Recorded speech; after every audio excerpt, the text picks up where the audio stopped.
Assalamualaikum dan selamat sejahtera semua.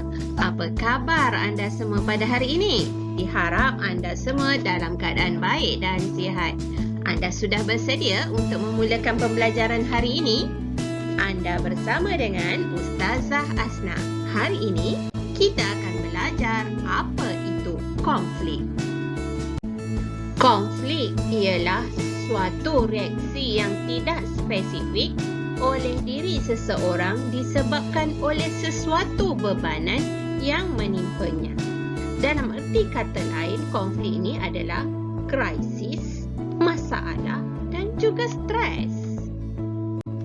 Konflik menyebabkan kita menghadapi masalah sukar membuat pilihan antara dua perkara yang bertentangan matlamat. Konflik juga menyebabkan kita rasa tidak puas hati, keinginan yang tidak dapat dipenuhi, perselisihan faham, bertentangan pendapat dan mementingkan diri sendiri. Konflik yang dibiarkan berpanjangan dan tidak diatasi dengan baik akan menyebabkan seseorang itu stres atau tertekan. Terdapat 3 jenis konflik, iaitu konflik diri sendiri, konflik antara manusia dan konflik pasukan. Konflik diri ini berlaku dalam diri sendiri. Kerap kali dalam tugasan dan kehidupan seharian yang perlu buat keputusan yang melibatkan banyak pilihan. Konflik diri sendiri ini juga berlaku apabila kita perlu memilih antara beberapa alternatif yang sesuai.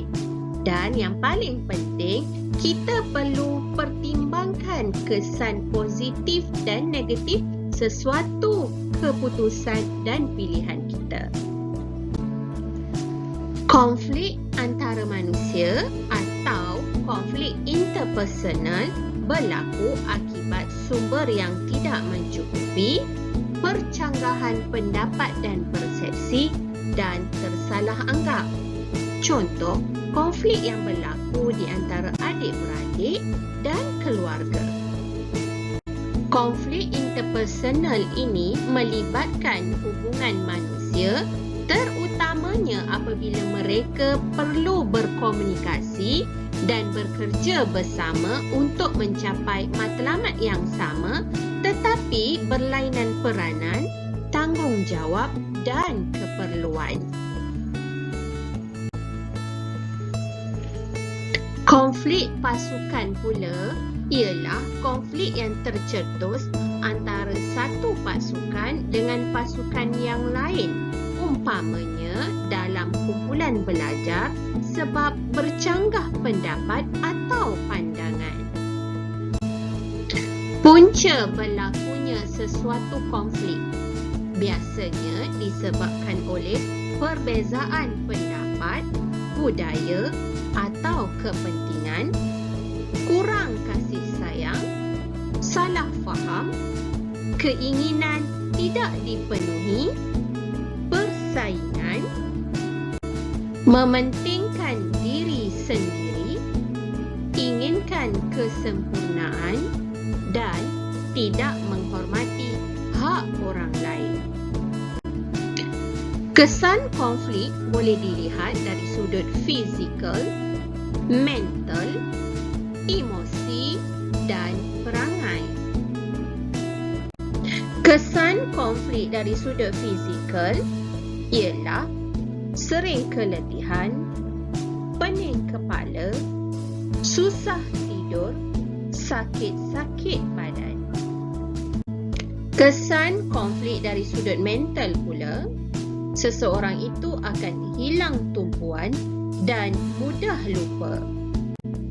Kesan konflik dari segi emosi menyebabkan seseorang itu sensitif, mudah hilang sabar dan panas baran. Kesan konflik dari sudut perangai menyebabkan seseorang itu keluh kesah, makan yang berlebihan dan sering memaki hamun. Antara kesan lain apabila kita menghadapi konflik menyebabkan kita menjadi seorang yang pendendam, hubungan menjadi renggang, berlakunya keganasan, menyebabkan sifat panas baran, suka duduk bersendirian, sering bersangka buruk, keliru membuat keputusan.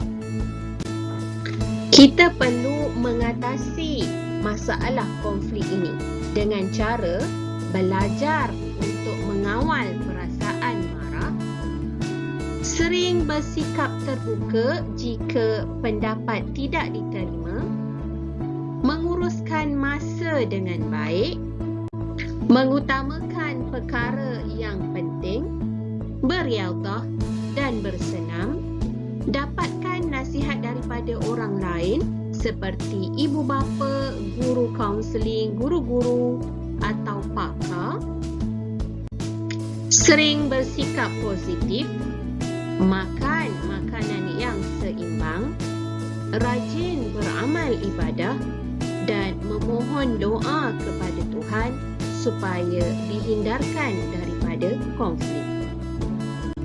Setakat itu saja pembelajaran kita pada hari ini yang bertajuk konflik. Jangan lupa like, share dan subscribe video ini. Sekian, terima kasih sehingga bertemu lagi di masa akan datang. Bye.